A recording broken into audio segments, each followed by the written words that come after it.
안녕하세요, 매일 묵상. 오늘은 베드로전서 3장 1절부터 7절 말씀 보도록 하겠습니다. 네, 지난번에 이제 우리가 삶에서 복종해야 된다, 순종해야 된다, 리더십을 따라야 된다라는 메시지가 불편했을 법했어요.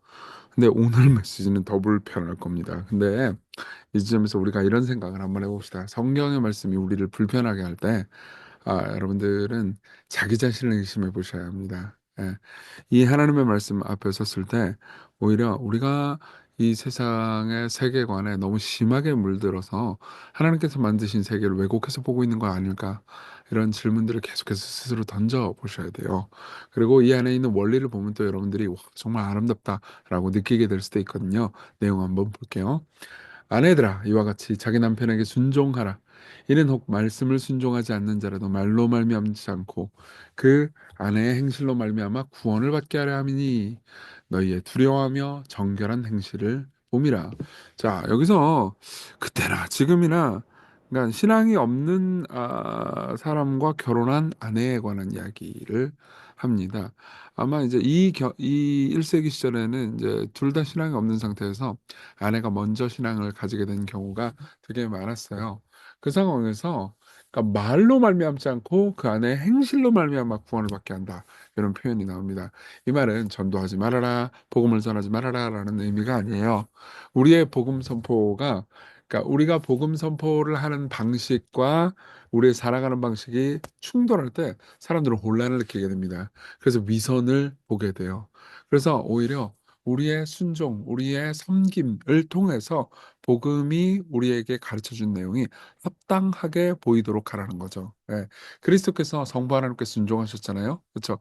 그런 것처럼 성경은요, 아내가 남편에게 순종하라고 말합니다. 이것을 단순한 굴종으로 생각하지 마세요. 그러니까 삶 전체를 섬김 그리고 희생으로 상대를 대해야 된다, 이런 겁니다. 이거는 아내뿐만 아니라 남편 역시 마찬가지죠. 근데 이때 당시 뭐 아내가 믿고 남편이 믿지 않는 경우가 워낙 빈번했기 때문에 실용적으로 베드로는 이런 이야기를 해줍니다. 그러면서 3, 4절에 보면요, 정말 많은 사람들이 싫어하는 말씀이 있어요.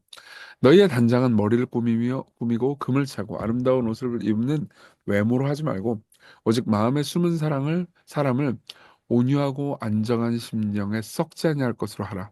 이는 하나님 앞에 값진 것이니라, 이렇게 얘기합니다. 그러니까 이 말로 오해해가지고 뭐 화장품 하지 말라고, 뭐 예쁜 옷 입지 말라고, 이거 너무하는 거 아닙니까? 성경에 왜 패션까지 간섭합니까? 라고 생각할 수 있는데요. 그런 의미는 아니고요. 우리가 맨날 좋아요. 좋은 패션, 좋은 화장 하십시오. 근데 맨날 좋은 화장, 좋은 패션만 하면서 이 저기 성품은 완전 썩어 문드러졌어요. 그러면은 그건 하나님 앞에서도 값지거나 아름다운 게 아니고 오히려 그 모든 것 가운데서 위선을 보게 된다는 거죠. 여러분 잘 생각해 보십시오. 음. 그러니까 삶에서 여러분들이 외모만 꾸미면서 실제로 내면이 거룩하고 또 용기 있고 겸손하지 않는 사람 보면은 되게 뭔가 그 사람 외모가 더 꾸미면 꾸밀수록 뭐라고 해야 될까요? 더 재수 없고 더 위선적이라고 느껴질 때가 많지 않습니까? 근데 오히려 이 저기 겉으로는 소탈하고 외모에 대해서 별 관심은 없지만은 내면이 아름답고 대화를 하면 나와 대화가 정말 잘 통할 뿐만 아니라 내 이야기를 되게 잘 들어주고 나와 늘 함께 해주는 사람이 있다고 한번 생각해 보세요. 그럼 그 사람 되게 아름답게 보입니다. 예. 여러분, 이 성품을 통해서 외모를 보지 못하는 사람들은 아직도 어린 사람이에요. 나이가 들잖아요. 그러면 성품이 좋다라는 것이 참 아름답게 보이기 마련입니다. 그 결혼 생활 안에서는 더더욱 그렇죠. 예. 그러니까 지금 베드로는 뭐라고 그러냐면 너희들의 이 꾸밈이, 아름다움이, 그러니까 화장하고 무슨 뭐 좋은 옷 입는 걸로만 있게 해서는 안 된다. 오히려 너희의 마음에 숨은 사람, 그러니까 영혼이죠. 영혼을 온유하고 안정한 심령에 썩지 아니할 것으로 화장을 해라, 이렇게 이야기를 하는 겁니다. 전에 하나님께 소망을 두었던 거룩한 부녀들도 이와 같이 자기 남편에게 순종함으로 자기를 단장하였나니, 그러니까 과거의 신앙에 있는 모든 신자들도 다 똑같았다는 거예요. 그러면서 사라가 아브라함을 주라 칭하여 순종하는 것 같이 실제로 창세기 18장 12절에 보면 사라가 아브라함을 주님 이렇게 부르는 장면이 나옵니다. 너희는 선을 행하고 아무 두려운 일에도 놀라지 아니하면 그의 딸이 된 것이라 이렇게 이야기를 합니다. 이 말은 무슨 말이냐면은 사라가 아브라함한테 늘 굴종하고 막 압제당했다 이런 의미가 아닙니다. 여러분들이 창세기 내용 보잖아요. 그러면 뭐 전혀 그렇지 않아요. 사라도 보면은 한 성깔 했습니다. 근데 생각해 보면요. 아브라함을 하나님께서 부르셨을 때 사라가 본토 친척 아비 집을 그냥 같이 떠나잖아요. 그쵸? 그럼 모든 것들을 통해서 하나님께서는 사라의 태를 통해서만 아브라함의 자손이 나도록 하셨습니다. 예.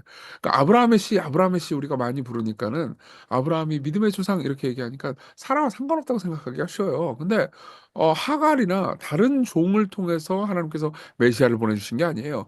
오직 사라의 태를 통해서 그 속보를 통해서 하나님께서 메시아를 보내주셨습니다. 그러니까 그만큼 사라가 중요한 사람이었다는 거죠. 예. 그러니까 그때 당시 1세기 당시에 이 메시지는요. 지금의 눈으로 보는 것처럼 남녀 차별적인 메시지처럼 전혀 여겨지지 않았을 겁니다. 오히려 그때 당시에는 여성을 남자의 특히 남편의 물건처럼 생각하는 경우가 횡행했어요. 근데도 불구하고 이렇게 중요하게 여성의 역할을 취급하는 걸 보면서 그러니까 남녀가 오히려 역할은 다르지만 동등하다는 것을 강조해 주는 거죠. 근데 여기에서 그치지 않습니다. 남편도 똑같이 이제 명령을 하죠. "남편을 따라 남편들아 이와 같이 지식을 따라." 여기서 말하는 지식은 복음 지식을 가리킵니다. "너희 아내와 동거하고 그를 더 연약한 그릇이요 또 생명의 은혜를 함께 이어받을 자로 알아 귀히 여기라. 이는 너희 기도가 막히지 아니하게 하려 함이라." 여기서 이 "아내를 연약한 그릇이다."라고 말할 때는 그러니까 여성이 연약하고 차별하는 내용이다 이런 내용이 아닙니다. 오히려 그러니까 보통 여성들이 육체적으로 더 연약하잖아요. 그렇죠? 그리고 남성이 책임을 지고 그리고 보호하려고 하고 그리고 섬기려고 마음을 먹어야 한다는 거죠. 그러면서 귀하게 여기라는 겁니다. 예. 그러면서 그 이유를 "너희 기도가 막히지 아니하게 하람이라."라고 말합니다. 그러니깐 아내를 귀히 여기지 않잖아요. 아내를 사랑하지 않고 아무리 신앙적으로 겉으로 볼 때 기도 빡세게 하고 대단히 신앙 좋은 체 해봤자 하나님께서는 그것을 인정하지 않으신다는 거죠. 그러면서 "기도가 막힌다."라고 이야기합니다. 이 의미는 조금 이따 더 자세히 볼게요. 우리 적용해 봅시다. 첫째, 배우자를 위한 섬김부터 생각해 봅시다. 이거는 여러분들이 그러니까 불신 남편을 둔 아내 같은 경우에는 더 직접적으로 생각해 볼 수 있는 거지만은 결혼한 모든 부분들이 다시 한번 깊이 이 내용을 생각해 보셨으면 좋겠어요. 그리고 결혼하지 않은 청년분들도 이 내용을 보면서 일반적인 원리도 결국 똑같이 이루어지거든요. 그러니까 내가 어떻게 살아야 되는지 한번 적용을 해 봅시다. 우선은 복음 선포가 거룩한 행실로 이루어진다는 거죠. 특히나 가정에서 가족끼리는 그러니까 뭔가 거룩한 잔소리를 해야 이 사람이 변화될 것 같은 조바심에 시달리는 경우가 많아요. 그렇지 않다. 예. 여러분 기도하십시오. 그리고 여러분들이 믿는 바와 여러분들이 집에서 살아가는 삶이 가급적 일치하도록 하십시오. 완벽한 일치는 불가능할 겁니다. 그리고 복음도 당연히 들어야 됩니다. 그렇지 않으면 믿음을 가질 수 없어요. 하지만 여러분들이 기도하면서 거룩한 잔소리로만 모든 걸 해결하려고 하지는 마십시오. 또 하나는 복음적인 성품은 유행의 영향을 받지 않는다는 겁니다. 여러분 패션은 유행의 영향을 받잖아요. 예. 유행 영향 모르겠는데요. 여러분 당장 90 년대 여배우 스타들 이거 구글링 해 가지고 검색해 보세요. 여러분들이 "어이씨 이거 웬 올드 패션이야?" 이러면서 "왜 이렇게 20대 여성들이 막 40대 같아." 이렇게 말할 거예요. 그때는 그게 유행이었어요. 그때는 그게 예쁘다고 여겨졌어요. 그런데 지금 다르잖아요. 물론 이제 볶고 바람이 불고 어찌고 저쩌고 하긴 하지만요. 패션은 늘 유행을 타기만 합니다. 그렇지만 겸손과 용기, 사랑과 신뢰라는 옷은요 절대 유행 타지 않아요. 과거나 2000년 전이나 지금이나 똑같이 그것은 여러분들을 매력적으로 만듭니다. 이 매력적인 성숙을 위해서 기도하십시오. 그리고 가장 좋은 결혼 생활은 서로를 귀히 여기는 거죠. 예. 제이디 그리어라는 목회자가 이 본문을 설교하면서 이렇게 말한 적이 있습니다. "영적인 리더십은 당신이 하고 싶은 일을 할 수 있는 면허증이 아니라 당신이 해야만 하는 일을 할 수 있게 하는 권능입니다."라고 이야기를 해 줍니다. 그쵸. 제가 지난주 설교할 때도 그런 얘기했잖아요. 어떤 사람이 대통령이 되기 위해서 무슨 나왔는데 "대통령 왜 되고 싶어요?" 그러니까 "청와대 셰프한테 밥 먹게 해서 하려고요." 이렇게 하면 안 된다고 그랬잖아요. 국가를 섬기려고 대통령을 해야죠.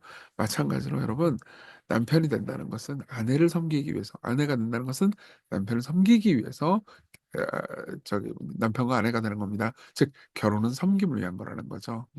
두 번째로는요, 기도가 막히지 않도록 하는 삶입니다. 왜 기도가 필요하죠? 네, 여러분 왜 기도하죠? 필요한 게 있어서잖아요. 그렇죠? 근데 내가 무언가를 간절히 필요로 해가지고 열심히 기도를 하는데 그게 내 배우자를 해치고 망치는 방식의 기도 제목일 수도 있겠죠. 예. 주님, 내가 이번에 말이에요, 직장에서 막 더 승진하고 더 돈 많이 벌고 하여튼 간에 내가 그냥 근데 하나님 보시기에는 얘가 이 직장에서 더 승진하고 돈 많이 벌면 이 아내와 가정을 오히려 해칠 것 같아요. 그러면 안 들어주시죠. 왜요? 우리의 기도는 나만을 섬김이 아니고 내 아내, 내 남편을 위한 섬김의 도구로 활용되어야 되거든요. 예. 왜요? 복음은 강하신 하나님의 약자들을 섬기기 위해서 자신의 위치를, 자신의 기도를 사용하신 이야기예요. 생각해보세요. 우리의 진정한 배우자가 어떻게 기도하셨죠? 이 잔을 내게서 옮기시옵소서. 근데 그 기도가 그걸로 끝났나요? 십자가를 안 지게 해주세요로 끝났나요? 아니요. 아버지의 원대로 없어서. 왜요? 그게 자신의 신부인 교회를 위해 가장 좋은 길이라는 것을 알게 됐죠. 예. 그래서 우리의 영원한 배우자 예수님은 우리를 위해서 가장 귀한 기도의 거절을 당하심으로써 기도의 응답을 받으셨어요. 예. 그분이 한 기도의 진정한 응답은 뭐죠? 우리를 품에 안으시는 거죠. 그리고 그 과정은 십자가를 결국 지게 되는 이 잔을 내게서 옮기시옵소서라는 기도가 거절당하는 그러한 기도였습니다. 우리 같이 기도합시다. 예. 청년들도 같이 생각해 볼 수 있을 것 같아요. 우리 성품이 패션이 아니고 우리 성품이 아름답게 변하게 해 주십시오. 우리가 예수님 닮은 사람 되게 해 달라고. 패션은 유행을 타지만 영혼의 아름다움은 유행을 타지 않습니다. 우리의 기도가 자기중심적이지 않고 가족과 교회, 세상을 섬기는 기도가 되게 해 주십시오. 특히 결혼하신 분들은 지금 잠깐 배우자와 가족을 위해서 같이 기도하시는 것도 좋을 것 같습니다. 같이 기도하겠습니다.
기도하겠습니다.